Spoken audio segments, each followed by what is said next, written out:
the Baptist. Hey, welcome to Like the Baptist. Always a pleasure to join you wherever you are. What was that? Well, I had a little piece of something, potato chip or something. I make these homemade potato chips. They're really good. Yeah, you can't quit eating them. Yep. You know the old Lay's commercials, you can't eat just one? That's for sure about these things. I don't know what it is. It's the mix of seasonings that's put on them. Pepper on it. Pretty really good. Yeah. Are those available on MikeTheBaptist.com? They are not. I had a friend who is in the barbecue business who was telling me we need to try to sell those. I think we could. I don't know. It takes the fun out of it. If you ever turned into work for me, I'm usually out. So Hey, you make them? I'd hate to make money at something. anyway, glad you're back, and we'd share the chips with you if you were here, but you're not. But you can. We'll take a live studio audience. We're going to do that in front of a live studio audience soon at my church. We'll let you know the date. The only problem with that is we pre-tape some of these, so the date won't mean much to you. But anyway, just stay tuned. We'll let you know how it works out. But if you want to sit in here sometime, you can fill out the application, and if you pass, you can come be a studio audience for a taping of Mike the Baptist. How thrilling would that be? But anyway, comments at MikeTheBaptist.com is our email address. That's how you can get in touch with us, or if you just see us on the street or out on the highway somewhere. Stop us and talk to us. We want to hear from you. We want to know what you think about what you're hearing, and et cetera, et cetera. We just want to hear from you. So send us an email. Comments at MikeTheBaptist.com. You know, the front porch section of MikeTheBaptist.com is always interesting to me because you never know what's coming out of the minds of the people here at the table. And that's what I like. I like it that way. We don't rehearse those. We just come up with a topic, and then we go for it. Whatever comes out, comes out. So you get what you get, and that's what we're fixing to do right now. We're fixing to get what we get because, what was the topic?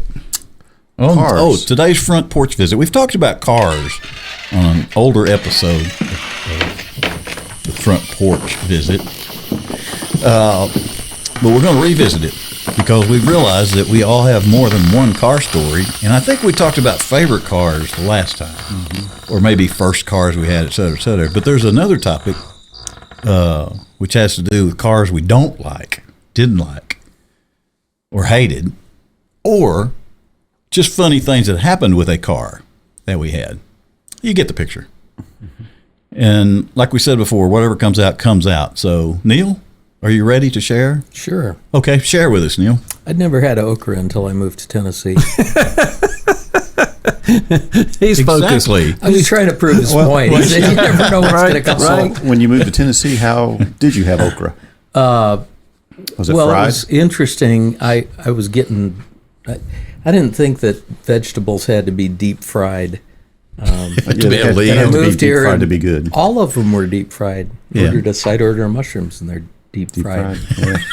Didn't know how much I liked okra. It was good. Well, you know what It's like, I like Louis that. Grizzard said about, he's talking about folks up north. Uh-oh. He said he didn't get it. He said they cook their tomatoes and they don't cook their green beans. Right? Yeah, he said it was just kind of opposite get that. up there. Don't cook the green beans. Well, you know, yes, always the cook our farther green north you beans. go, the green beans are a little crisper. They're They al don't. dente. Yes. They are. Yes. Is that healthy? Doesn't matter. It's Okay, just it's a way way to of cook cooking them. it. Yeah. But that's what he's talking about. They're yeah. crisper, not and then yummy, down I'll south, tell you know, that. the down south they soak It's them not in yummy. grease and cook them like 8 That's hours. right. And And they leave them set in the steam table for 8 hours. oh yeah, man, they're Yeah. just really soft. It's a meat and three. Meat and three is a unique thing to the southern United States. It is. Yep. It is, Yep. and they're great. Yes. You know what I'm going to do someday when I retire? I may have told you this before. I'm going to move to Mexico, and I'm going to go from town to town opening up meat and threes. How long will you stay in any given location? Just long enough to open like 3 or 4 meat and threes, and then I'll go to another town. You think that'd take a year or? It's a long time. Yeah. Yep. Neil, when he goes, he just does N3s. Yeah. Oh, that's correct, because you don't eat meat. You know, hey, there's something you could do. That's right. Just open Now, up some listen, and-threes. I'm just I've dabbled in marketing all my life, and threes will work. It would. If you open that Think up, yeah, you'll think be it on would. to something immediately. I'm full of ideas. You are full. You're full. So you didn't have? Do you have a funny car story? Oh yeah, I forgot. yeah. Well, I learned to drive in a Volkswagen Beetle. It was my mom's manual transmission, of course. And it's funny because the drive around the neighborhood was gravel, and had driven around the neighborhood, but I'd never put it in reverse. Just never backed up. There was never any need to. And so I took it out. I got my license. Took it out the first time, went up toward the entrance, and then I did a U-turn and came back around. And as I came back around, there's a pine tree sitting right there that took off the mirror on the driver's side. Yeah. That was my mom's car. Yeah, that wasn't good. So that's not real hilarious, but yeah. she did get she got an MGB. Oh, a after midget? that. Was Not it a a midget, but an MG. The B is the larger one. Yes. Okay, I had the midget. Yeah, and I adored that one. That was fun, and the convertible top, but she never would let me put the top down on it. So I just had to wait until I was out of the neighborhood, and then I put the top down. But, You rebellious dude. Yes. See, I knew that was in there. Which is really hard because we ask all these questions in the green room, like Yes. You ever been in Neil, trouble? you got in trouble at church? No, never got a whipping at school. And I'm boring. now we hear Now he ripped he's some dropped marker off his deceitfulness. mother's car. He's dropped You dropped didn't get caught. Drops the top. the Right. top down and riding down, picking up chicks Yeah. on a gravel road. Well, listen, but yeah. I want to see the place where you grew up where you never had to put your car in reverse. I started to say it's like driving the church bus. That's what we tell people: don't put it in reverse. Yeah. You'll back into something. Okay, Koontz, Koontz. You got Yeah. funny stories. automotive stories. Automotive stories, not okra stories. Okay. So have I told you all about Flipper? Well, Faster than lightning. Flipper, My car Flipper. Did I tell you all about him you yet? may have, but we may have forgotten. So Because I know I told you about my favorite car, but I don't know if I told you about Flipper. it sounds kind of familiar, but Well, if I don't so, think so. so do a lot of things. So when God called me to the ministry, I left University of Southern Indiana, didn't go to UT because God called me to the ministry, and I went to Mid-Continent Baptist Bible College, which is in Mayfield, Kentucky, middle of nowhere. middle of the continent sounds like.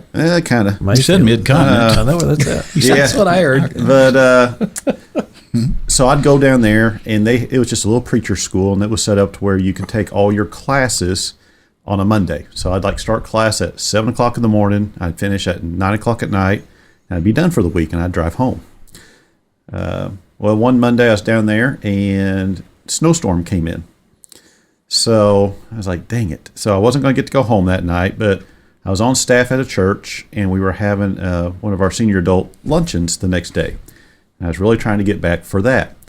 So in the morning, get up a little early, and decide I'm going to make my way back up to home to make it to this event at church. And I'm on the Western Kentucky Parkway. Road is nice and clear, so I'm just clipping along, 65, 70, whatever the speed limit was, thereabouts. And I go to pass a car. They're on the parkway, and for whatever reason, I guess he decided he didn't want me to pass him. So he's speeding up, and I'm speeding up, and he's speeding up. Well, then all of a sudden, the passing lane is no longer clear, and it is covered in 3 inches of slush and ice.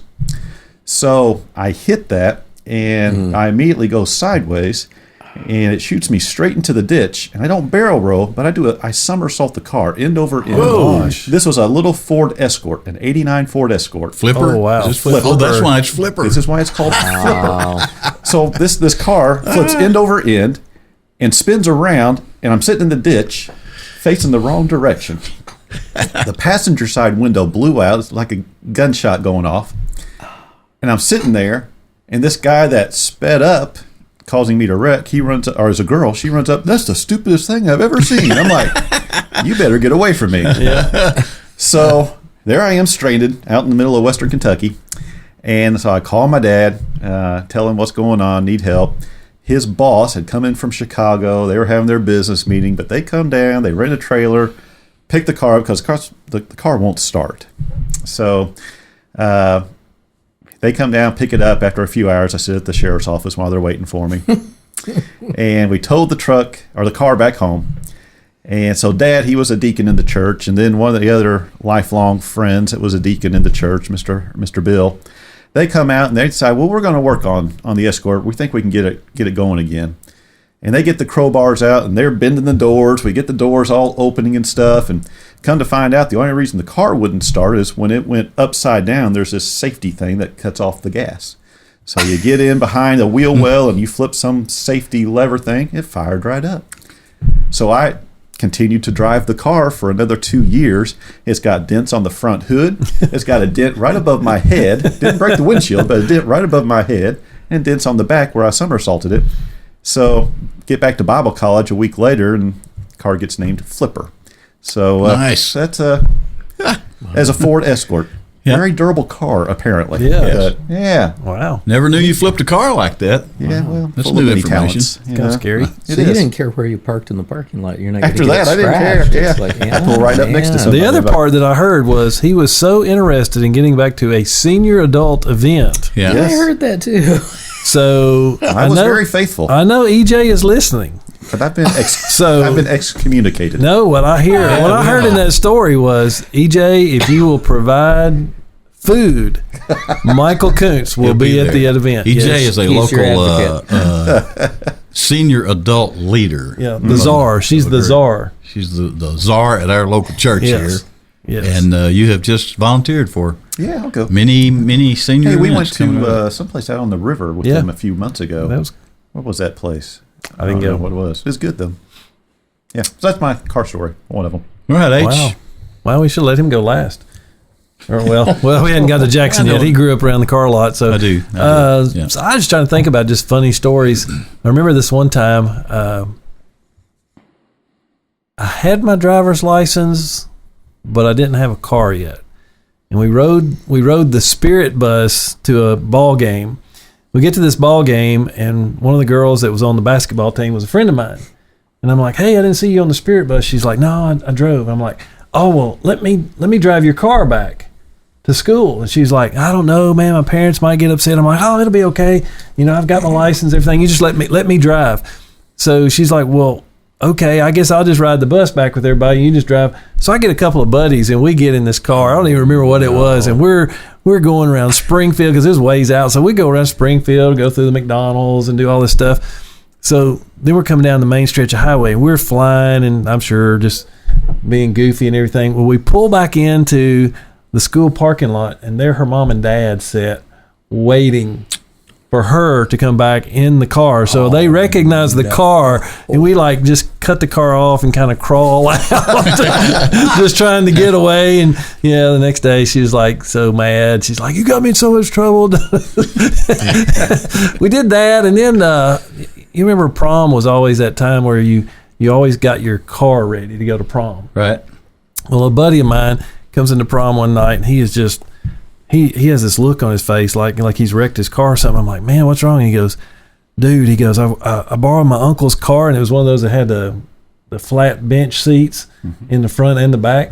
And he had spent a lot of time armor walling the whole inside of the car so it would look good and everything. You know, here's this little girl in her nylon dress sitting beside him, and they go around a curve, and he threw her against the door panel so hard, and she got a concussion, like it almost knocked her out because they didn't have their seatbelts on.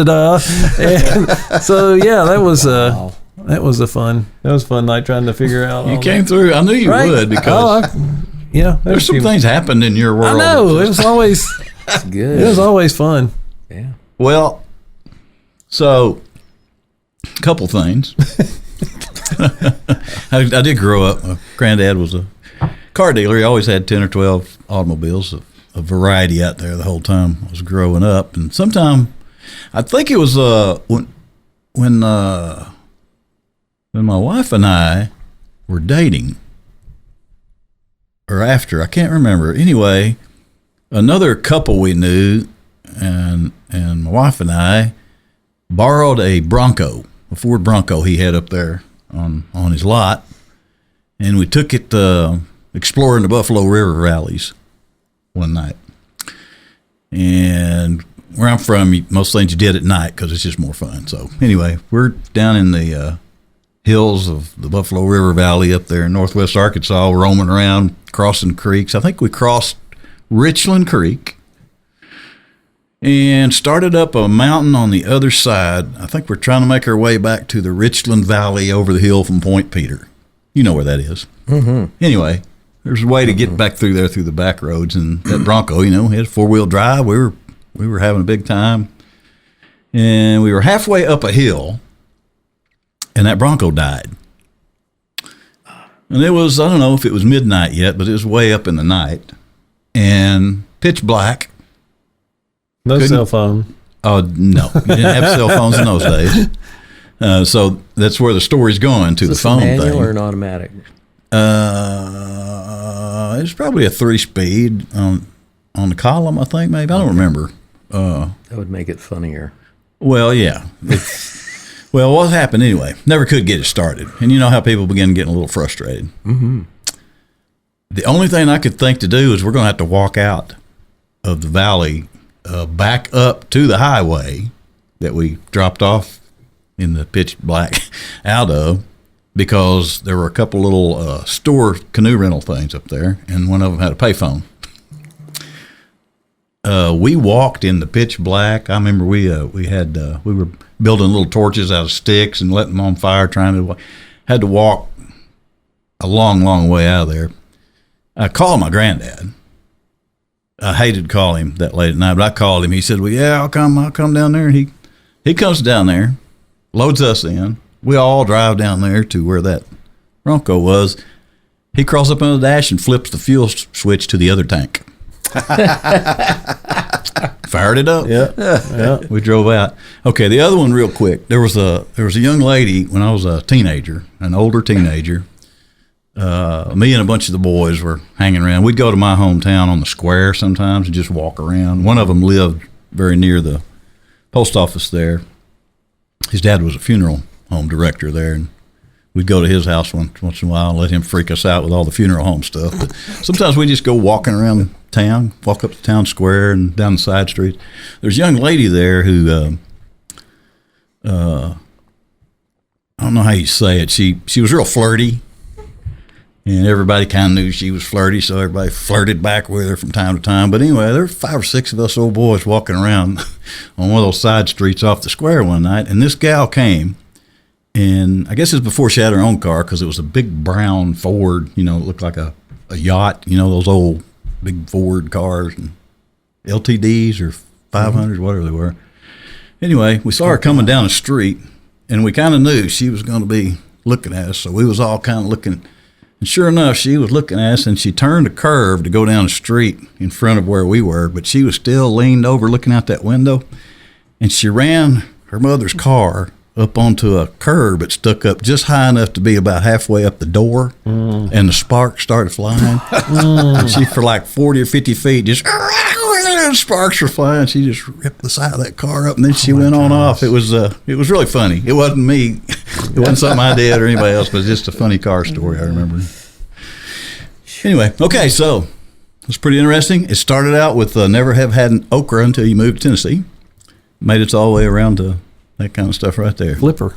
That's pretty interesting. Flipper stood out, I must say.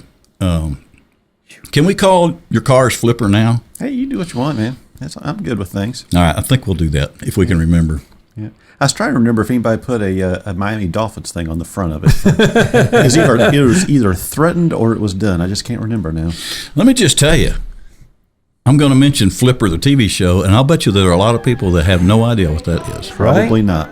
Yeah. Yep. Yeah, and I think we probably all grew up watching that, didn't we? Yep. Flipper. Yep. And Lassie. Yep. I love Lassie. King of the Sea or something like yes. that. That was such a fascinating show. I love dolphins to this day. I know. Because of that show. Anyway. All right. Thanks, guys, for the car stories and the front porch visit so that we can better get to know you as we go. I feel like we're really getting to know you. Maybe. And you still like us? I didn't say that. I said. All right. No, I like check it. Yeah, you're okay. Anyway, okay, we're going to take a break, come back, talk about some stuff we found in the Bible. You'll find that interesting if you'll stick with us. Be back. You'll never hear us say at Mike the Baptist that you need our logo t-shirts or hoodies. Just like you wouldn't hear us say that you need Barry White music. But now that Mike the Baptist has logo coffee mugs, we are a little tempted to point out that coffee would only have to taste better out of something that special, or a good hot cocoa, or a rich, smooth cappuccino in one of those brand new 11 or 15 ounce coffee mugs with that warm and inviting Mike the Baptist logo with the fake neon lettering. No, we'll never tell you that you need stuff, but we might remind you that it's not a sin to buy stuff like that, and that a little of the money you spend goes toward keeping Mike the Baptist on the air and in your head like a good Barry White album turned up to 7 while you do your taxes or trim those hedges. Find out more about the new logo coffee mugs and our t-shirts and hoodies with funny little sayings and our logo at www.mikethebaptist.com/merchandise. You know, inside the covers of the Bible is basically everything you would ever need to know about how to be a human being. Pretty well everything you need to know. Because it's my experience in living a few years that being a human being is not about what you have. It's not about where you go. It's not about how you look.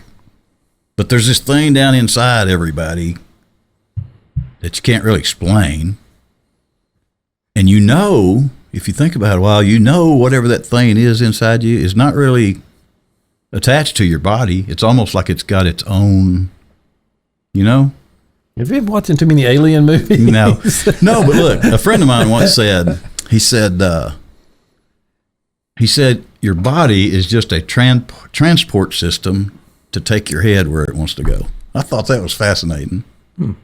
But in the Bible, it tells you how to be that thing that's inside of you in a way that you can, I guess, live good around other people who have that inside of them too. And it instructs you on how to nurture that and how to make it, I guess, line up with the way the Creator intended for you to be. You know, somebody said Bible, basic instructions before leaving Earth. There you have it. You're onto something. So in these Bible talks in the middle of Mike the Baptist, that's what these are about. That's right. We're digging up stuff that we find in the Bible and talking about them. But if you notice, they always come back around to how to be a better tuned human being. And that's a good thing. That's a good project for anybody to be a better human. So the preachers are going to dig up some stuff now that they found in the Bible and lead us in one of those talks. And if you'll listen, you'll pick up some interesting things, I think. Yeah, and man, what a great setup for what we're talking about again today. Walking through the book of 1 Peter. And in 1 Peter chapter 2, the first verse of chapter 2 says, "So rid yourselves of all malice, all deceit, hypocrisy, envy, and all slander." Now, when he tells us to rid ourselves of this, he's talking about what comes after our salvation experience. And there are some denominations and some religions, people that think that they have to do things in order to receive their salvation. And the salvation story is not what we call works-based salvation. That's not what the Bible teaches us. The Bible tells us that we simply believe in Jesus Christ, confess Him as our Lord, our Savior, and the Bible promises you will be saved. And what 1 Peter chapter 2 is telling us, after we've done that, after we have accepted this gift of salvation, hey, here are some things that you're gonna work on in your life, some things that you need to do away with, to get rid of, as we're trying to follow this Bible, this instruction book that God has given us so that we can really live the best life possible in a sin-cursed world. Because God really does want the best for us. And we know there's limits to that because of sin, but he has given us these instructions. So putting away these things, these bad attitudes and bad speech. Pastor says stinking thinking quite a bit from the pulpit, and those are things that we have to work on. But to know that those are what we work on after we're saved, that really brings a whole new perspective, and it really should bring some pretty encouraging thoughts into our lives to know that we're saved. Now we get to work on those things.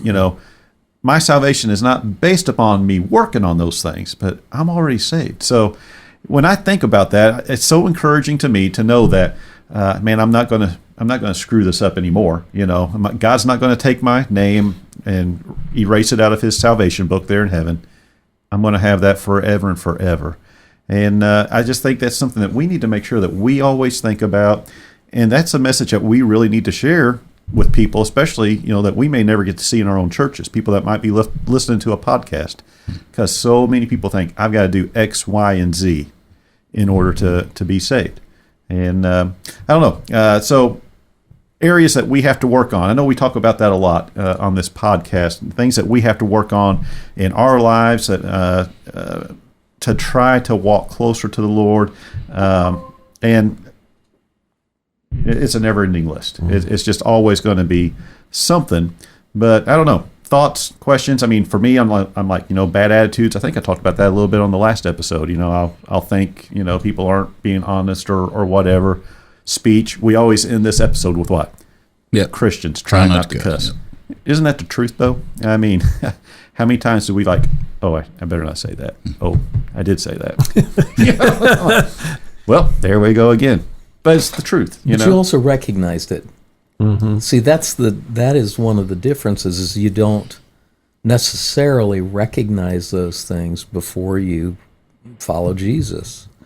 And when you start following Jesus, then you recognize those. And it doesn't weigh on you, but it's like a little prick in your conscience that you realize that you want to. And we cannot be perfect. Jesus is the only perfect one, but we aspire to be like him, right, as much as possible. And isn't that a source of comfort for us? Mm-hmm. When we know that now that we're saved, we got the Holy Spirit with us, and he reminds us, why'd you do that? Right. It's like, oh yeah, because I'm saved. What a great comfort for us. Yeah, I think life can teach us so much about what we're to be doing for our eternal life. And I've got 6 grandkids, and 6. I know, isn't that crazy?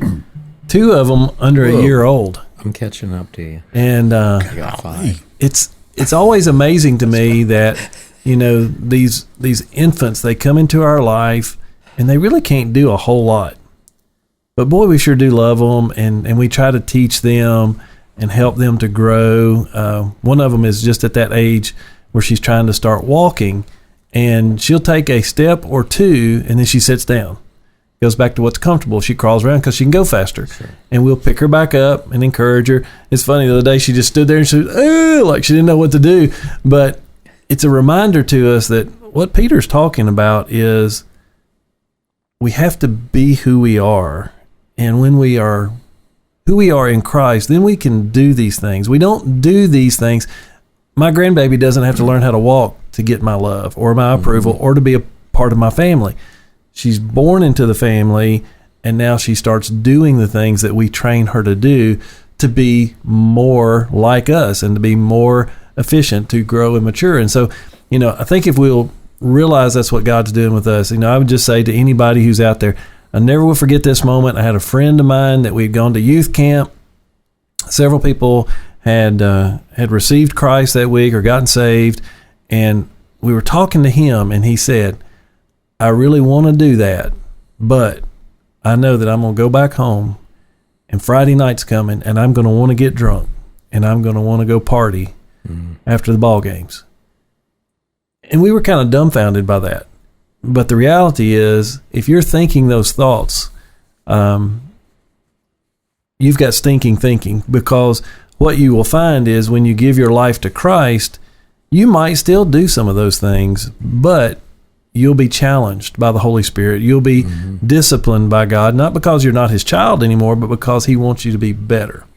And I think we forget that. To me, Peter's talking about the difference in being and doing. And so many religions say you've got to do certain things to be certain things.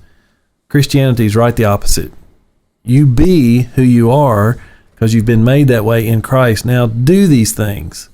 And as you do, there's blessing in it. When you mess up, there's difficulties in that, but he still loves you and he still accepts you. And so I think that's important for us. Mm-hmm. And that's such a great thought that you're comparing that to your grandchild learning how to walk. She's already loved. Absolutely. And man, we just got to remember how much God loves us, period. Yep. Loves us, period. Mm-hmm. And man, just need to There's this guy about every Sunday would come up to me and go, remember, just tell him God loves them. Mm. Yeah, I've heard of that guy. Yeah, there's that guy. And then he says, and then sit down. Yeah, and then just go ahead and sit down. Before you mess it up. That's right. On Sunday. Right. It's interesting. I heard somebody refer to it as Jesus plus something or Jesus plus nothing. Mm-hmm. Right. And what is it where's salvation? Is it with Jesus plus something or Jesus plus nothing? And I've heard more folks recently that don't engage because they don't feel worthy. And that's what this is really talking about, is you aren't worthy. Mm. But when you recognize there's a need there, don't wait until you are worthy, because you'll never get to that place. And don't have that feeling. And you go past the scripture you were reading. I wanted to read the one just past that. Is it 8 and 9? That area, actually a little bit before that. Let me look real quick. It says, or 6, it's contained in scriptures, talking about Jesus Christ. It says, look, I lay a stone in Zion, a chosen and honored cornerstone, and the one who believes in him will never be put to shame. But this is what we want to hear. So honor will come to you who believe, but for the unbelieving, the stone that the builders rejected, this one has become the cornerstone, a stone to stumble over and a rock to trip over. They stumble because they disobey the message. They were destined for this. But you who obeyed, you who recognize that you are a chosen race, a royal priesthood, a holy nation, a people for his possession, so that you may proclaim the praises of the one who called you out of darkness into this marvelous light. And I read through that list, and I just, like you guys, do you feel like you're holy or chosen or a royal priesthood? Do you feel those things? No. Yeah, too often, no. I guess the one that I would feel most comfortable with saying is chosen, because I know I'm saved. So I've got that solid. But the other things, I'm just like, yeah, a royal priesthood, yeah. Am I holy? Gosh, no. I struggle on all those things, but it's so nice that he lists those out, and he's telling us, oh, this is what you are. You think about us as parents. All of us have children. There have been moments when we were disappointed in our children. But I don't think we ever came to that point where we said, I don't love them anymore. I wish they'd never been born. Because even in their disappointing states, they're still a part of us. And I think that's what Peter's trying to remind us, is that in Christ, we're a part of his family. We don't always measure up. We don't always look like what we should look like. We mess up a lot. But he's not going to cast us out no more than, you could cast out your own children. Right. You might say it at some point. Like, I remember one of my kids got mad at us, and I'm going to go live with Grandpa. And it's like, let me help you pack. Because, by the way, that's the house I grew up in. It ain't all roses over there either. But even though you call their bluff on that, you're not going to let them get to the end of the driveway. You're not going to let, right. You might be trying to teach them a lesson. I love scripture where it talks about that we're in the hands of Jesus, and then Jesus places his hands in the hands of the Father, which is just that picture of nothing can separate us from the love of God. And again, all of this is about us doing things because of who we are, not doing things to become that. You've heard this said before. Your kids cannot do anything that makes you love them anymore, makes you love them any less. You might be more proud of them or more disappointed, but that you still love them. There's that part of you that the 12th million time that they did something silly, Grandpa came to pick us up. I love that story. Grandpa, in the middle of the night, came to pick us up. Why? Because he loved you. And he was not going to leave you out in the middle of the wilderness fighting on your own. And he didn't just give you a bunch of things to do. Well, boy, you got yourself, reach up under there and do it. He came out there. He made you feel safe. He walked you to the car, got you to the car, showed you how to fix it. May gave you a little bit of a lecture along the way, but he didn't leave you on your own. So many times I think we're waiting for the moment because, let's just be honest, everybody in our life has disappointed us at some level. We're waiting for the moment that God's going to disappoint us. I got great news for you. God will never disappoint. God will never disappoint you. He might not meet all your expectations because sometimes God, if you really love me, heal Granny. Well, that may not be God's plan. And you might be a little upset that he didn't do what you wanted him to do. But God's not going to disappoint us from the standpoint of he is never going to leave us or forsake us or cast us out because we're part of that royal priesthood. Now, back to your question, do we feel that way? Absolutely not. My performance never measures up to my position that I have in him. Never does. But I think God's also smart enough to know that he is in a process of changing me, but he has an inheritance. I think we talked about that last episode. He has an inheritance. When do we fully get that inheritance?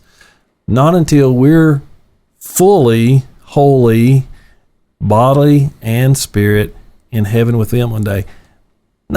Nothing really much different than what good discerning parents do. No parent writes their will to say, when he turns 18, give him everything we've got and hope he does okay with it, because we know 18-year-old boys don't make good decisions. Right. As a matter of fact, most parents will push that envelope out further and further. Let's get you married. Let's make sure that marriage lasts. Let's make sure that you're not going to get in trouble. And then, further down the line, then we'll give you a little bit more and a little bit more and a little bit more. God kind of does the same thing with us because we can't handle all of it immediately. We are chosen, but we don't feel like a royal priesthood. We don't feel like, but as we walk with him, he continues to bless us and lead us and grow us and give us more opportunities. Yeah. I don't know how you guys feel, but over 50, I feel like God has given me more opportunities today than I had in my 20s. Probably because I wasn't as mature in my faith in my 20s. Right. But I'm having more opportunities now. One of the guys in our church who's in his 80s, and he's working with some guys at a Hope Center, and he tells me all the time, best job I've ever had. Best job I've ever had. And I'm like, I'm listening to that and hearing what he's saying is that even though I'm not getting paid physically, God is blessing me because in my 80s, I am having more fruit than I was in my 40s. And it's just kind of part of it. Yeah, that's been my experience in life as well. I'm not in my 50s yet, but you're getting there. I got a year and a half before I'm there. Yeah, that's right. But I'm looking back through my ministry, and early on, had some big churches, been in some little churches, and it really didn't matter the size of the church. But as I've gotten older, the ministry opportunities have just exploded. Yep. And I mean, in the last 5 to 10 years, things that I never would have dreamed of doing. And then God brought you to Temple. Then God brought me to Temple and said, Welcome. Time out. That's right. We're putting the brakes on please that help, boy. Please help these people. But it's incredible. And it is because I had this conversation with my son over Christmas, about money. And he's like, why isn't it that they just don't give us the $20,000 when I'm 20 years old and I need the money now because you won't use it right. Yep. You won't. And I was like, there ain't no way I could handle an inheritance 30 years ago. Yep. Ain't no way it had been wasted. Yeah. Yeah. Buy a new car and a new, gold chain and Comic books. Comic books. Yeah. One of the other things that Peter kind of brings out in this chapter is he talks about the reality that as royal priesthood of the kingdom of God, we're kind of okay with being under God's authority, but then Peter says now he's planted you in this world, and you have to be under authority of a boss. You have to be under authority of civil leaders, and we don't always agree with those people. Matter of fact, some of them are very hypocritical. Some of them make really bad decisions and bad choices, and yet Peter says, I want you to live under their authority because God has placed them in authority over you. So kind of how do you feel about that? How do we operate in this world and not just go crazy and get mad and just want to march the streets and protest every little thing that happens? Boy, it's such a fine line, especially with the way we are today, because we're such a strongly divided country on our opinions and thoughts, and remembering that God is the one that allowed these elected people to be over us, and that's a challenge for us today. But I think it was in just one of your recent sermons, talked about being salt, being that light. And you know what? Yeah, we have been allowed to have what we see as some inappropriate or just some poor leadership over us. And there's a lot of bad things that are happening. But you know what? When it's dark, the light can shine pretty bright too. So it's also an opportunity for us to bring a message, to bring that salt into our own country, into our own communities, because it'll be seen. Because it is really counterculture now in a lot of places, what we want to share with folks. So we need to look at it. God's given us an opportunity that we may not have had otherwise. That's a hard one too, because it says we're supposed to pray for our leaders. That's right. And I had a pastor friend who will remain nameless that used to pray that there was a certain politician he didn't agree with, and his prayer was always, Lord, I pray you take that person home sooner than later, which was not, that's not the way we're supposed to be praying for them. But it's a struggle to do that. Is there not a caveat somewhere in Scripture where it says, essentially, if they're doing things that do not align with the Word? Yeah, I mean, I think there's a point. Well, when Paul talks about if you believe in your heart and declare that Jesus is Lord, and he is saying that to a group of people who, when they go into the marketplace, have to declare Caesar is Lord. And basically that is a good reminder to them that even though you have civil authority over me, ultimately I report to him. Yes. And he has, and so, Christians aren't called to be anarchists. We're called to live a peaceable life where we can. We're called to be under civil authorities. But again, if a cop pulls you over and says, I want you to come over here and shoot somebody in the head. Nope, sorry, I can't do that. I'm drawing the line there because that goes against my principles as a believer. So yeah, absolutely. It's not just a rule that we have to do everything that somebody says. I tell young people all the time in counseling, premarital counseling, wives are to submit to their husbands, but not in unholy things. Right. Like if your husband says, let's go do drugs and do wife swapping, no, I don't have to do that because that's an unholy practice. Now, if your husband says, let's move to Arkansas, and you feel, okay, I'm supposed to support my husband in this, or move to Nashville. She came with you, by the way. She did. That's pretty amazing. Yeah, it's a long story too. Well, my wife came here, from Charlotte. So it is one of those things where we are to submit, but ultimately we realize We have to submit to Christ. I think there's this is a big debate. You don't want to get political in these kind of talks, and this is not political what I'm going to say here, but it seems as though the Christian people sometimes kind of forget. You run into these scriptures like this, and people say, well, God put this person in authority over me.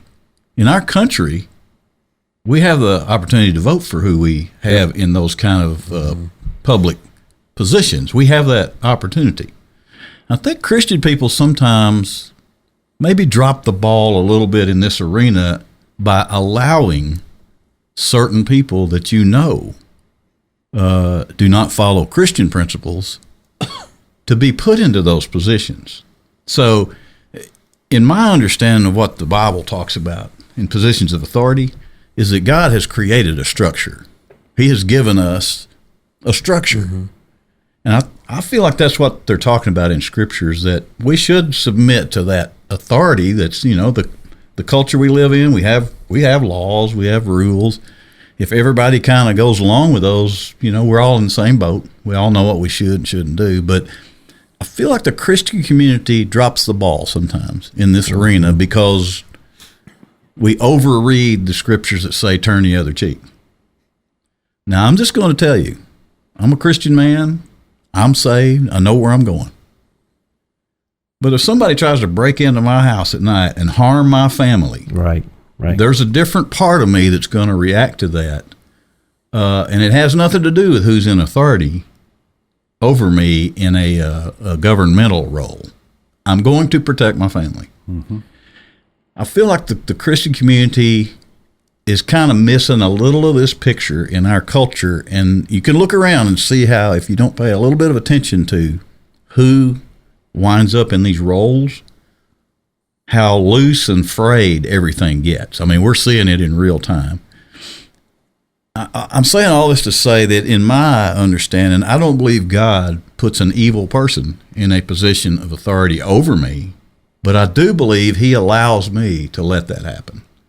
So I'm just simply saying, in America, we can vote. I used to not think it important to pay attention to the political arena. Now I know it's really important. When you look around at what's been introduced in our schools, we don't have to let that happen. If just the Christian people in America stood against that together, that would stop pretty quick. But we don't get together and do that. So there's a fine line. There's a fine line about how, and you don't want to do anything mean yourself. But to me, if I believe what I'm being told that God believes about what's right and what's wrong, then I feel a little bit of a responsibility to defend that a little more than just being real passive about it, because I keep seeing the passivity is wreaking real-time havoc on the young people in our country. I was listening to a program this morning where there's a big debate in California about allowing very young toddlers to decide their gender. Yeah. I was born and raised in Arkansas, but I'm smart enough to know there's something really wrong about letting that progress any further. If the Christian people don't try to defend God's morality in America, then it is just going to crumble. It's just going to crumble because you can see what's happening now. So, well, a good example from that, I think, in the Bible, the same people that basically set Jesus up for crucifixion are pushing back on Peter and John and telling them, you can't preach in the name of Jesus. Okay, well, that's a non-negotiable. There are non-negotiables in our world. That's a non-negotiable. And they looked at them and said, you do whatever you think is right. In other words, we are under your authority because God allowed you to be an authority over. So you do whatever you think is right. But as for me, I'm going to preach in the name of Jesus. I'm not going to stop doing that. And so I think that's where we have to get to. You know, back in my day, if a coach had told me to run so many wind sprints, if I looked at that coach and said, "You're not my daddy, I don't have to listen to you," you know what would have happened when I got home? My daddy would have whipped me, probably making me run the wind sprints with the coach and apologize to the coach. Now, if I'd gone to school and the coach said, "Here, I want you to drink this beer and smoke this doobie," and I looked at him and I said, "No, that's not who we are," then my daddy would have took the fight up with the coach, and I'd have been out of the fight. So I think that's where we have to come back to on some of this stuff is like, yes. Could this not be, though, the root of what we just talked about is that the more our society tries to take God out of the picture, the more the other forces just move right in and take that gap up. Because it's obvious when you, like my wife and I, it's striking to us when we go through a mall or something nowadays, the language of young people who don't care who's around. It's just, not just the mall. You go to a basketball game at your high school and listen to the youth, the young people behind you, the foul language they use, and don't think a thing about it. Well, how many of us with the blue lights come on would pull over? And some of them don't think they have to. So really, you know, I you know me, I like to get into politics once in a while. I enjoy those conversations, and I really do want to find ways to help change that in our world. But the bottom line of all this is always the way that God's being taken out of the conversations. Well, morality. The morality. Well, you know, the world has its own morality, but if you notice, it changes. I mean, every other day. It gets worse and worse. The transsexual thing, I'll just say it out loud. The transsexual thing, if you'll notice, it changes every few days. What's going on with that, the argument is always changing. And that tells me there's something wrong with the argument to begin with. Well, there's no foundation that is rooted to. There you go. That's the key. And that's what we're talking about right here. Right. Yeah, because at our men's Bible study a few months ago, the men are going through a book, What Every Christian Ought to Know. And the very first chapter is about the authority of God's Word. And one of the statistics that was in that study was that even among professing Christians, like half or less than half of professing Christians believe that God's Word is reliable and there's no error in it. And that's among the people that say they're Christians. We don't have a foundation. And that's why we need more things like Mike the Baptist. We need good Bible teaching in our churches, in our communities, at the coffee shops. We need to have more of this, Christians encouraging Christians, challenging them, get into God's Word and understand God's Word. We need that foundation. You know, could I go so far as to extend that and say not twist it? Exactly. Because that can happen really easily. You know, it's funny on Inny or Outty. Something interesting about that to me is how many things are that are said that you think are in the Bible, but they're not. Yep. Same with the way that's being taught and talked about. I want it to be right if it comes out of my mouth. If it comes out of my mouth and it's wrong, I apologize. I don't want that. I don't, because I want it for myself to be right. One of my professors used to say, even when somebody is teaching you or lecturing you or whatever and reading scripture, get your Bible out and read it with your own eyes, even though they do it, you know, they're doing it just fine, or maybe there's a word that they didn't leave in there or something. Read it for yourself. Just do that. I would always encourage people to do that. And you're allowed to do that, by the way. You know, You are. And the flip side behind this, Michael, is that too, the pendulum swings, right? We're in this world now where we don't want any God in any of our civic organizations and schools and sports and any of that. But there used to be the pendulum swung the other way where everybody was forced to believe there is a God, forced to, you know, and so there's a balance in all of that because God is not your God because you live in a Christian nation or you don't live in a Christian nation. God is your God because of your personal relationship with Him. So it starts first with us. I think we come back to this topic a lot on this conversations, but it starts with me. And if you want to change your country and your community, start with you. Absolutely. Work on you. It's real easy for me to look across the table and tell you what you're doing wrong in your marriage. Let me tell you what you're doing wrong in your marriage. And let me tell you what you're doing wrong in your job. I got to work on me and your household and my household, and then start going out and trying to have an influence on other people, positive influence, as they will. It's not something you can make them to do, or force them to do, but as God is leading them and working on them.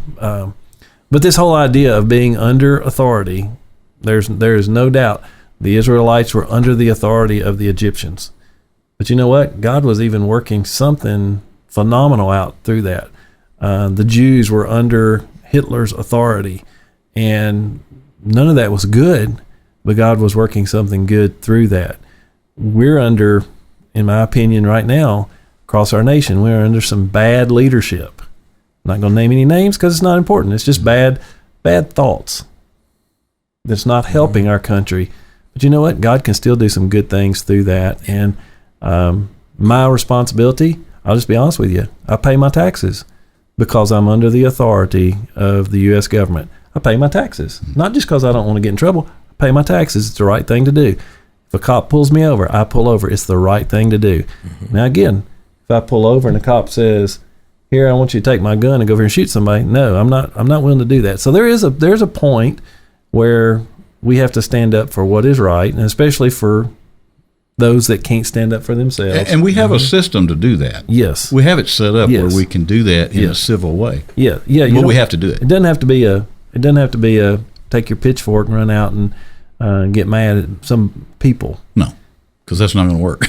But just know that we are under ultimately God's authority, and He sometimes allows the things to happen. Imagine what would happen in this country if in every household, young children were once again taught really sound Bible things when they were little, and they had enough of that in their head that when they went to school, that would come up in their conversation with other kids, and it would be normal again. Because I feel like that's not normal. I think the biggest offense in the early 1950s was children bringing gum, G-U-M, to school. In today's world, it's a G-U-N. And how quickly that's changed. Why has it changed? Because families cease to be families. We're not teaching our children. We're not. I saw this years ago. My kids were young, elementary school. We're walking out of the principal's office, and this lady walks in, and out of her mouth, she was blaming the institution, the principal, the teacher for her child's bad behavior. And I'm like, I don't know the whole story here, but I'm just watching you. I'm thinking, could be your kid needs to be in trouble, because if it's acting like you, then that's what's wrong. Nip it in the bud. But my goodness, when I was in school, if my teacher told me go to the office, you know what I did? I went to the office. Yeah, of course. And I was scared to death when I went to the office. I did too. Now I might have took the long way around. But I mean, we got a whole group of your wicked ways. We got a whole group of students that we have to have a police officer in the school, and the police officer is limited on what he can do or she can do and say. And I'm like, these kids know no true authority. Yeah, that's a good point. They don't honor authority either. That's a word that's missing. Yeah. I think. Yeah, and one of the things that happens in your relationship with God is you have to the Bible says that the fear of the Lord is the beginning of wisdom. And I've heard people preach, it's not real fear. Yes, it's real fear. That's right. Jesus says, don't fear somebody can just kill your body. Fear the guy that can kill your body and soul. God has ultimate authority over us. And fear is good, because fear says I recognize His authority and submit myself to that authority. You know what? Your household will break down too. Yep. If you get this authority thing out of kilter. I mean, there's a way that's set up too. Whether we like it or we don't change. Truth don't change because you like it or you don't. Truth is that's always the true. Thing about truth. It's the same. So I guess the struggle with a lot of folks is, I always joke about being a rebel, but I know the line. When it comes to where the authority really is. I work on my brand, and I'm this loose cannon rebel kind of guy, but behind the scenes I may be a little more structured than I let on like. Right. But if you don't pay attention to that in the correct way, it causes stuff in your household too to break down. So then you get all the households breaking down, and there's your society. Your society breaks down. Yep. Where did this start? Did this start with Peter and the authority thing? Yeah, I mean, it all comes back to, the beginning of this chapter. We're talking about things that you need to work on after you know Christ. We're back to where we're realizing, you know what? There's a lot of folks in our country that need to know Christ. Yeah, I believe that's true. That is our problem. We have a vast majority. They need to know Christ, and then we start working through this chapter of 1 Peter, doing better, getting closer to God, doing what He wants us to do, and then things get a little bit better when we do that. So let me ask you, preacher type folks, we can recognize the problem right here that we're talking about, and it's kind of obvious. But how do you start to affect the households that don't believe what we're talking about? Because I don't think any of this is really going to change dramatically until it starts spreading amongst other households, and it gets back to where this is these kind of conversations are common in households. But there's a lot of households that aren't talking about this stuff nowadays, and they aren't plugging it into their kids enough where they're growing up with this at the front of their mind. This is like this.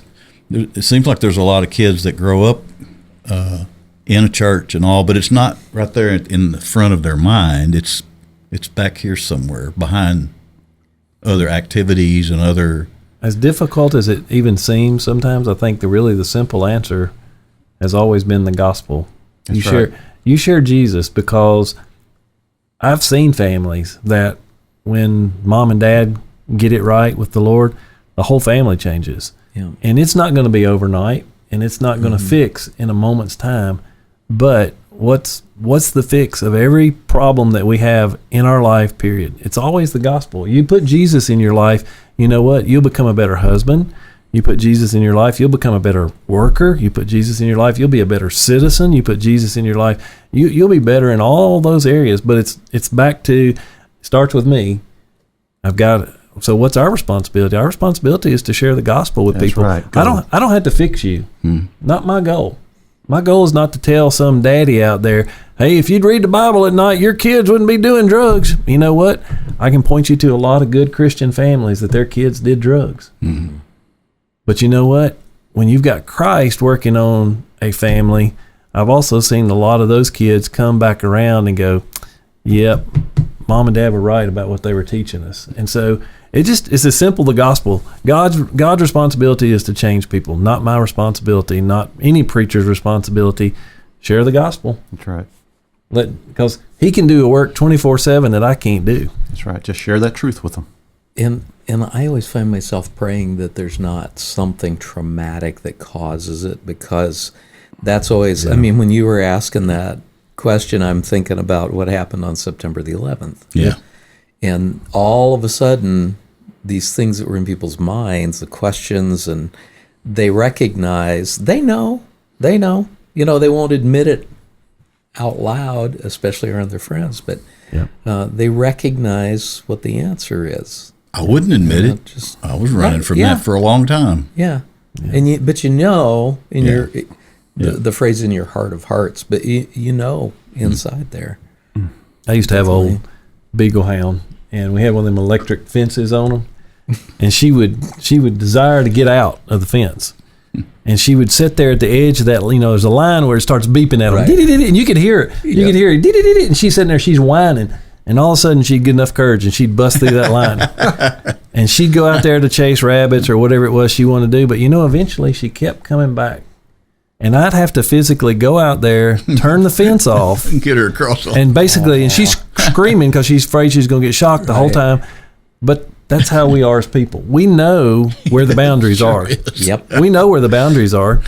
And we can fool ourselves in saying, hey, I can choose my own gender. Hey, I can marry and divorce when I want to. Hey, I can live this life and do this and have all the things that I want in this life. But we know that, well, while we may not know it's wrong, we know it doesn't bring satisfaction.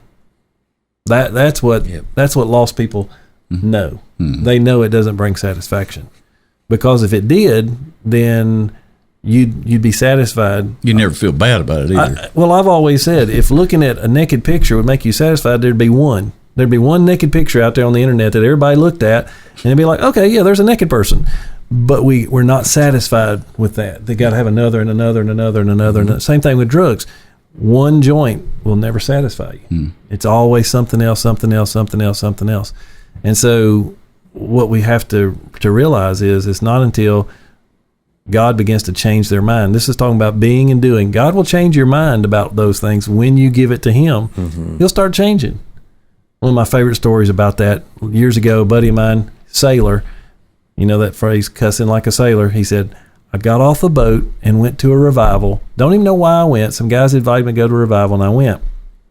He said, I wasn't thinking about God. I wasn't thinking I needed to be saved. I don't even know why I went to revival, but I went to revival. He goes, I got saved in that revival. He said, I got back on the boat when my leave was over. He said, my language didn't change that Monday morning from it had that Friday night. But what happened was that Monday morning when my language started down that road again, I felt differently about it. Yep. And God began to burn that stuff out of my life. That's the difference in trying to act like a Christian and actually being a Christian. I believe the culture that we were talking about a little bit ago, when I tried to get political, I believe the culture knows in many cases that what they're up to is wrong. But like your beagle, that just there's something about them that makes them just They want to go hunt. they want to go out there. It's like a lot of the really bad things that are trying to be changed in America. I got a feeling they know, for the most part, that there's something wrong about this. But they've pushed it so far now Yep. that they're not going to turn around. We will. They're just not. Lost people will never say yes to any of God's rules, because if one rule applies, then they all apply. And I don't want to admit God might be right about something. If God's right about gender, then he might be right about marriage. If God's right about marriage, then he might be right about family life. If God's right about family life, then he might be right about substance abuse. I mean, we really just want to push away at everything because we really don't want to think that God might be right. And here it comes right back to yourself again. Keeps coming right back to Keeps coming back to me. Yep. That's right. Whew, I'm tired. Here's another reason to respect authority. The week that my church elected me to be a deacon years ago, it was when I had what they call the mayor's car, a big light blue Lincoln Continental. I just love big town car. Anyway, I was on the way to church on a Sunday morning.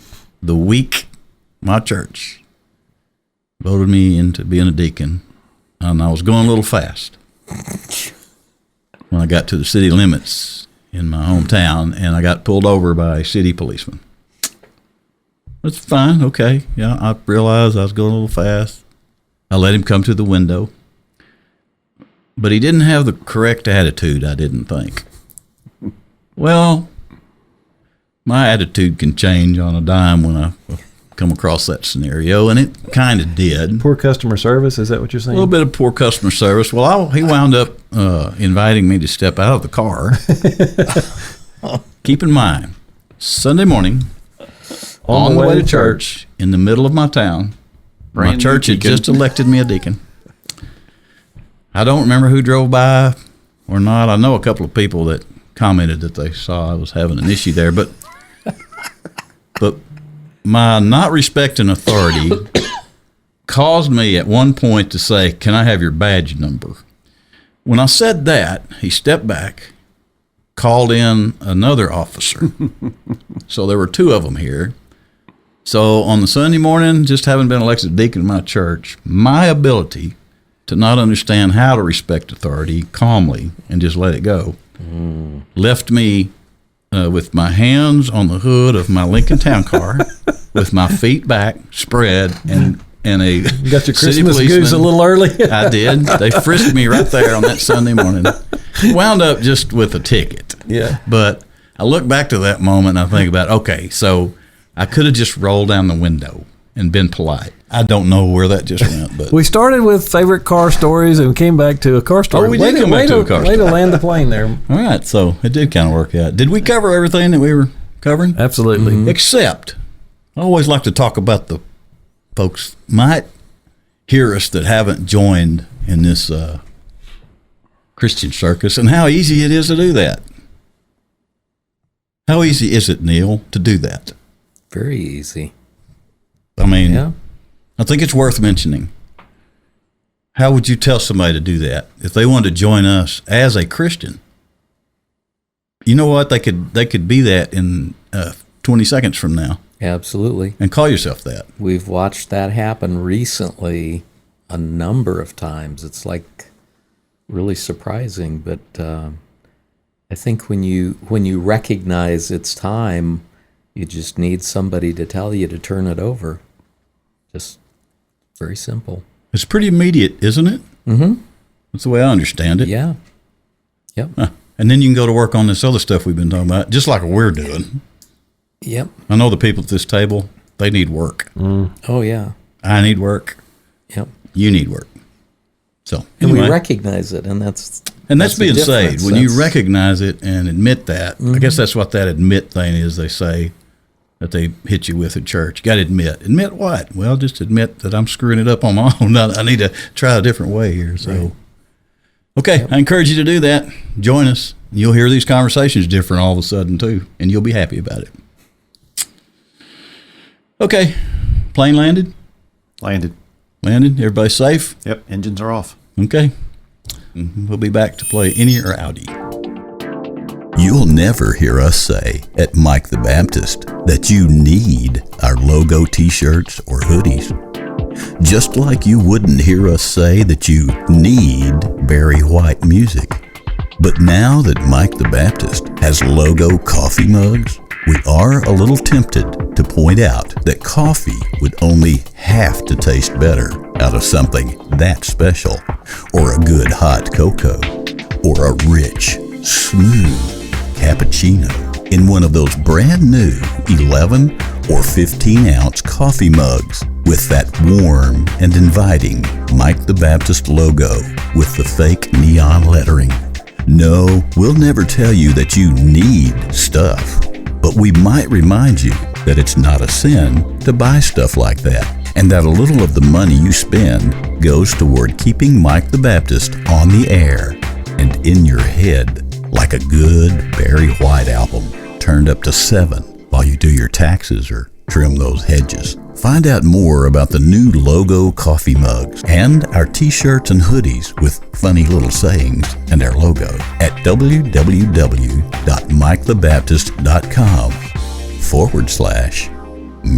www.mikethebaptist.com/merchandise. Hey everybody, it's time to play America's almost favoriteest new game show, Inny or Outty, where we challenge our guests to figure out if a phrase we give them is actually in the Bible or out of the Bible. Sharpen your wits, guest. You're about to be in the hot seat of Bible stuff, because you're the next contestant on Inny or Outty. Here's Mike. Boy, are we ready. Inny or Outty, so challenging. It's Riveting it is. it's riveting. It is, and since we're it's riveting. All right, BB. Yes. It's riveting. Since we are experimenting with the point system, we're moving for a I'm little bit boycotting the into points. well, Koontz is boycotting the points because he doesn't have any yet. But so the new point system is you can say Inny or Outty. It does not have to be a unanimous decision, so you're on your own. It's an individual point system. Collectively, Koontz, even though you have no points yet, imagine 3 or 4 months from now you've got 20 points all of a sudden. Imagine, that's a good imagination. So we'll see what happens. That could be a good hymn to sing. Imagine. Never work. Nah, too plain. Koontz and HD are in the power positions. Koontz, you can start, and that'll give you an opportunity to get a point afterwards. Well, thank you. You're welcome. I do appreciate Trying that. to help you out. So I think this question came up in one of my early months here at Temple, I think, when the pastors were invited to pizza with the kids. Oh. I think this is one of their questions. Okay. Are dinosaurs in the Bible? Okay. Do you mean pictures? Is the Bible a comic book? Yes, actual photographs. Well, some of the old Bibles, you remember the old Bibles like at your grandparents' house that had the pictures? Yeah. You know what? Matter of fact, do you remember the Bibles that had the page in there where Jesus was glittery or something? It was like a prism. No. We weren't allowed to have that That little must have been translation. Arkansas. That's a different variety of Maybe it church was. then. Maybe I dreamed that. Is that like church- Jesus what kind of Christ? church No, did you go to? no. Wait. That was on the wall in the kitchen. Oh, yes. You remember those Yes. pictures? Okay. Yeah, that wasn't in the Bible. Yeah. But there used to be a lot more pictures. The children's So Bible was that that they Inny would or Outty? always It like was an in Outty. the doctor's waiting room. Remember those? Yeah, dude. Wow. All right, so back to the question at hand. Are dinosaurs in the Bible? HG's got that Koontz confidence all over his face. You know, I've had this conversation many times, and I don't remember exactly where any of them went. You're not talking specifically about the word dinosaur, I am correct? not. I am Okay. not Oh, talking about the Yes. word dinosaur. is a behemoth a dinosaur? I can't ask you. You're asking the question. Is a behemoth a dinosaur? A behemoth was not an elephant, correct? Right. Right. That was a woolly mammoth. I don't remember woolly being in the Bible anywhere. So is Dumbo. What was that you gave out that year? Woolly Willies? At Yeah. Country Christmas? We sure did. Acoustic Christmas, we did. Everybody got a woolly willy. I still got some of those laying around here. Yeah, Big fun. big time. We went bankrupt that year. Yeah. Do you remember the year I gave away a glittery, Yes. some kind of Christmas decorations? Yes. And to the last day, I think the last wooden pew left our church sanctuary, there was still glitter stuck in those. You have a People lasting are just impression. mean. When they send you Christmas cards, Yes. and before you even open it, you can feel Oh, it's got the that stuff glitter. in I'm there. like, what jerk sent me this Christmas card? I'll remember that. Yeah, you will. I'll send it right There's back something to you your need house. to work on right there. Me and my 6 grandkids will work on you a Christmas card. Yeah, we'll fix you real I'm going nice. to bring them all to church and Yeah. open them outside your office. All right, dinosaurs in the Bible. I don't think the word was in there, but I think the indication that there was a creature of some sort like that is in there. I Saying think. any. Yeah, I'm saying any, just because. I mean, yeah. I'm going in. Yeah, I remember one of those conversations I was telling you about. I couldn't remember where it went. And Remember the guy I brought in that talked about how some dinosaurs were on the ark, and he brought up Yeah. Tommy Loman. Yes. Talking about unicorns? That was just a goat Hey, with one bad You horn. stick to your own Inny rabbits, okay? Don't try to rain on my parade. I'm saying any, but Any but? yes, but No, that's what you roasted earlier. We don't need that. that was right. I don't know what to do with that right there. Yeah, but let's just. I'm saying any. Inny. Yeah, let's go any. Inny. Yeah. And you were right. Behemoth. Okay. Is what we go back to on that in Job chapter 40. It says, "Behold now behemoth, which I made thee. He eateth grass as an ox. His strength is in his loins, and his force in his belly. He moveth his tail like a cedar." And that's kind of the indicator right there that we think it's not a hippo. It's not an elephant. Mm-hmm. If you have a tree or a tail like a tree, Yeah, that is ain't your- dinosaur. Unless It has you're a to- it whale. has to I be don't think there was a dinosaur. whale up on the an ark animal there. that doesn't live anymore. So Wait a minute, a whale is a mammal. it lives in the water. But now that's fascinating to think about a dinosaur being on the ark. This is a whole new can of worms you've opened, Koontz. Yeah. Actually, I didn't even know this stuff until I wrote a paper in Bible college about this. I had no idea about young Earth. I'd never been taught that until I went to Bible college.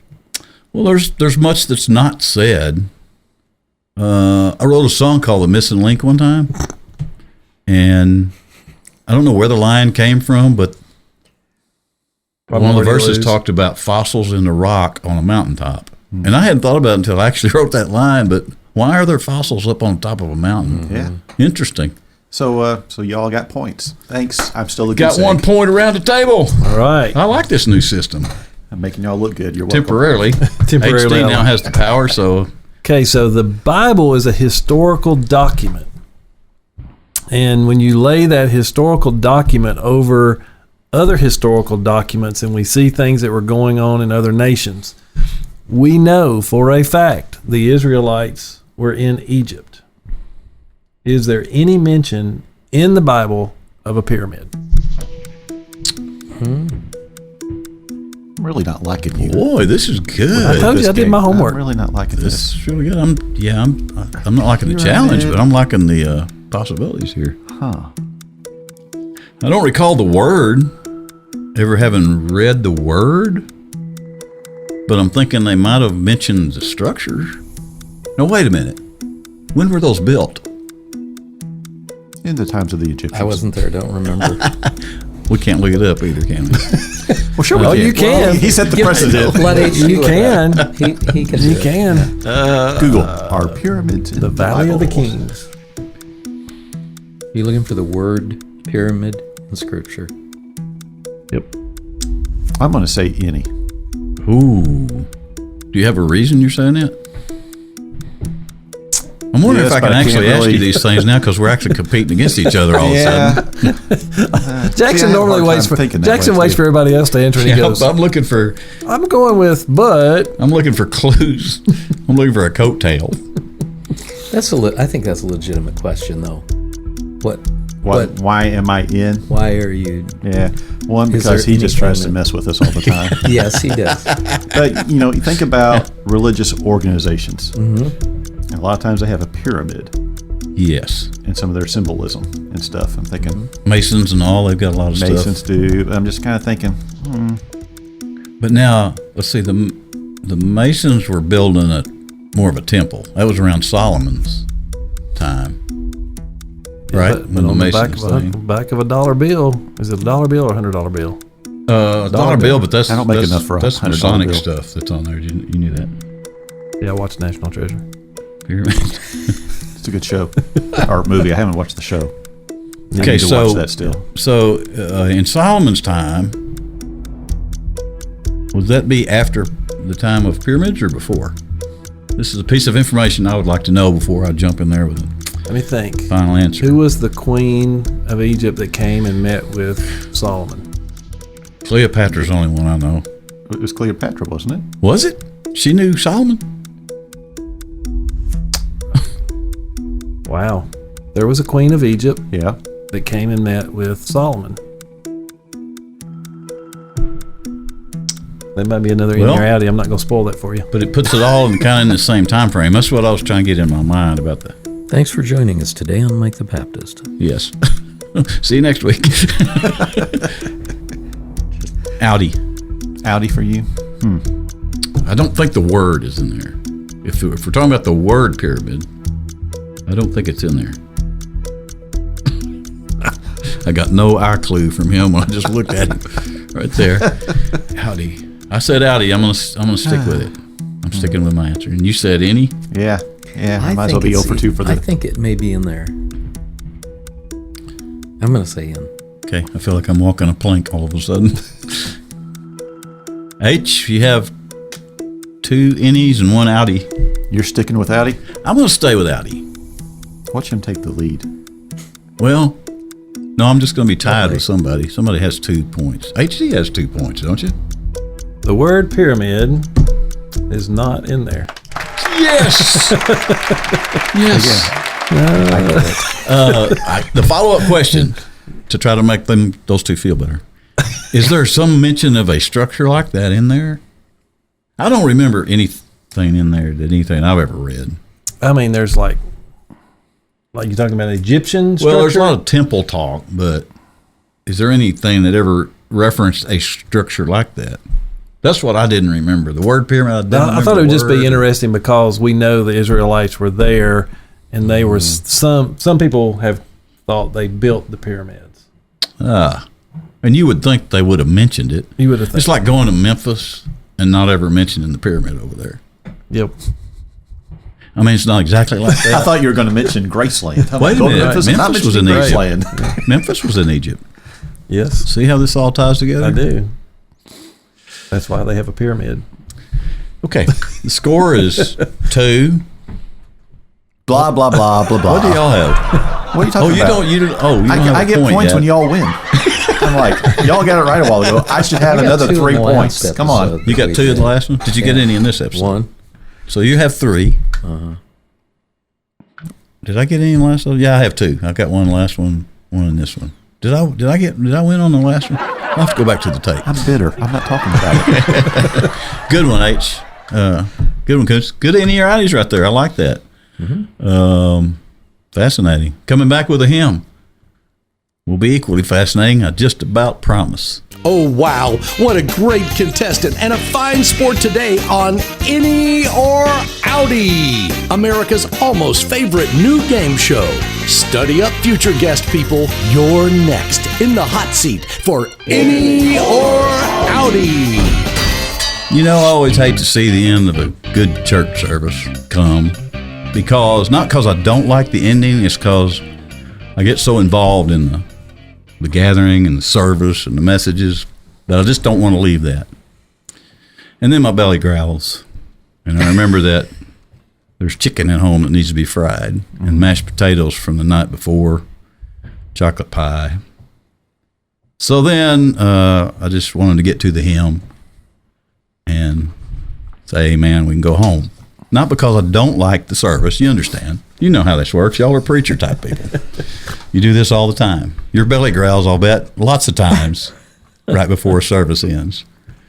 You know what? I've started taking a granola bar with me. We don't allow food in the sanctuary. Well, I don't eat it in the sanctuary. I eat it right between the Connect Sunday School class. With your coffee and a lid on it? Yes, We which did have a lid this week. yes, but it's because a friend of mine, went and got it. Koontz, brought me a lid. I got chastised a little. We have a new sanctuary, and there's new carpet everywhere, new paint and stuff. And I just had a memory of being a child in church and the sound that happens at the beginning of the message. Little mint wrapper papers. yes, see, Sorry. that's okay. Anyway, so yeah, I had a lid on my coffee, so I do have the first spill on the new stage in our big $5 million sanctuary. I have to spill some coffee up there. It's all right. First day I came in there to rehearse a little music. You don't have the first dirt clods up there, though. Oh, no, I don't. Yep. Nice. I also spilled a little coffee in the ladies, the mature ladies' classroom. I walked by there one morning and stuck my head in to say hi. And one of the ladies kind of jumped or something, kind of joking with me, and I sloshed my coffee, so I have a stain on their carpet too. But anyway, it's all good. It's church. You can get away with stuff in churches. Okay, page 100. This is page 100 even in the Mike the Baptist hymnal. And it ties right in with today's lesson about pyramids and stuff. It does. Yes. That's how church things work. Things just kind of connect. Was this originally written in hieroglyphics? It was, but I translated into Arkansas Ozarks English for Okay. us, so it'd be easier to read. Thank Is that you. like Oxford English or something? Arkansas English? It's similar. Okay. Now, if I'd known they'd line up just to see him, King Tut. I'd taken all my money and bought me a museum. King Tut. Buried with a donkey. Funky Tut. He's my favorite honky. Born in Arizona, moved to Babylonia, King Tut. Now, when I die, don't think that I'm a nut. King Tut. Don't want no fancy funeral, just one like old King Tut. King Tut. He could have won a Grammy. King Tut. Buried in his jammies, born in Arizona, moved to Babylonia. He was born in Arizona, got a condo made of stone, a King Tut. Amen. Go home and eat your fried chicken, mashed potatoes, take a nap. Chocolate pie. Chocolate pie. And join us again soon on another edition of Mike the Baptist. Thanks for joining us. Hope you learned something besides the King Tut stuff. Anyway, we're just Christian people. Trying not to cuss. How we doing? Stop spilling coffee. I didn't hear any. Okay, see you next time.